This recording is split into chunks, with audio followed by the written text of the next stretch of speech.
வணக்கம், SK bikes வந்து பேசுகிறேன். ஸோ இந்த வண்டிக்கு என்னென்னா டிவிஎஸ்க்கு வந்து பார்த்திங்கன்னா இப்போது ஜஸ்ட்டுக்கு நம்ம டைமிங் வைக்க போகிறோம். ஸோ இந்த ஸ்டெப்பு மாதிரி இருக்கும், இங்கே ஒரு டாட் மாதிரி இருக்கும். ஸோ இந்த இடத்துல 2 ஹோல் மாதிரி இருக்கும். ஸோ இப்போ இதை என்ன பண்ண போகிறோம்னா, ஃபஸ்ட் ஆஃப் ஆல் வந்து பார்த்திங்கன்னா நம்ம ஃபஸ்ட்டு இதை செட் பண்ணிக்கிறோம்.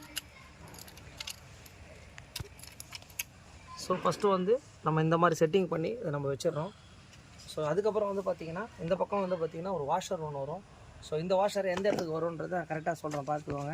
ஸோ கரெக்டாக இது வந்து பார்த்திங்கன்னா கேம் ஷாஃப்ட் நவராமல் இருக்கிறதுக்காக இந்த லாக் வந்துடும். அதுக்கப்புறம் வந்து பார்த்திங்கன்னா இப்போ நம்ம கேம் ஷாஃப்ட்டில் வந்து பார்த்திங்கன்னா ஜென்ரலாக நம்ம ஆயில் போட்டுக்கிட்டு ஸோ ஒரு வாட்டி நம்ம ப்ராப்பரான முறையில் சுற்றுதா என்ன இதுன்றதை செக் பண்ணிவிட்டு ஸோ இப்போ என்ன பண்ண போகிறோம் அப்படின்னு கேட்டிங்கன்னா, ஸோ பொசிஷனில் இப்போ நம்ம உட்கார போகிறோம்.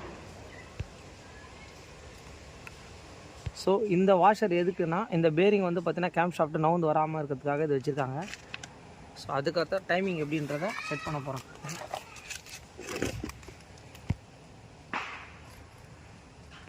ஸோ இந்த வண்டிக்கு வந்து பார்த்திங்கன்னா இப்போ நம்ம வந்து பார்த்திங்கன்னா ஸோ ப்ராப்பரான டைமிங் செட் பண்ணியிருக்கோம். இந்த கோடு இருக்குது பார்த்திங்களா, ஸோ இதுதான் வந்து பார்த்திங்கன்னா இந்த டைமென்ஷனில் கரெக்டாக இருக்கணும். ஸோ அதே மாதிரி இங்கே வந்து பார்த்திங்கன்னா கேம் ஷாஃப்ட்டில் இங்கே ஒரு செட்டிங் மாதிரி இருக்கும், இந்த இடத்துல ஒரு சின்ன ஹோல் மாதிரி இருக்கும். தென் பிஸ்டன் டாப்ன்றது இந்த பக்கம் நமக்கு மேக்னெட் இருக்கும். ஸோ மேக்னெட் இப்போ நம்ம கைட்டு ரிமூவ் பண்ணியிருக்கோம் இன்ஜின் பண்ணுறதுக்காக.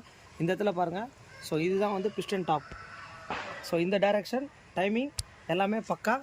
Okay, thank you.